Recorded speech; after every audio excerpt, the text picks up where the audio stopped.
I'm Tom with Vape Powered. In this video, we'll take a look at the eGo vape pens, currently the most popular type of personal vaporizer. We'll look at clearomizers and cartomizers as well.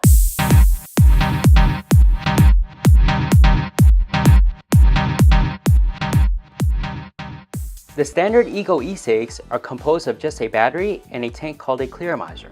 Some refer to these as vape pens. Joytech originally developed the eGo battery, but now there are tons of clones on the market. We'll take a look at the batteries first. The latest eGo batteries have two types of threading to accommodate the different style of tanks. The outer ring is called eGo and the inner is a 510 connection. For example, the Mini VV Nova Clearomizer uses a 510 connection and the Kanga Pro Tank Mini uses an eGo. Charging is also done through the 510 connection, which connects through USB on the other end. The larger the battery capacity, the longer the battery will last. Battery life estimations are rough, but a 650 mAh battery can last a day or more if used only occasionally. The basic eGo battery just has a button to turn it on and no other features. To use it, just hold down the button while inhaling. 5 quick consecutive presses will lock the battery in off mode so it cannot accidentally turn on. For example, when it's kept in your pocket. Most styles do not have a replaceable battery, so the entire part has to be replaced if the battery dies. Here's an example of another eGo battery, the eGo C Twist. It has a dial on one end to adjust the voltage. Increasing the voltage will increase the power, which should produce more vapor. However, having a voltage too high could have a negative effect too.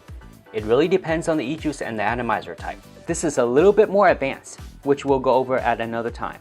All other eGo batteries are just variations with other bells and whistles. Clearomizers consist of a clear e-juice tank and an atomizer. The mouthpiece is called a drip tip.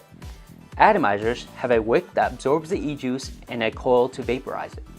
They come in several resistances, which is actually measured through the coil. They work the opposite of voltage. Lower resistances will allow more power, which usually produces more vapor.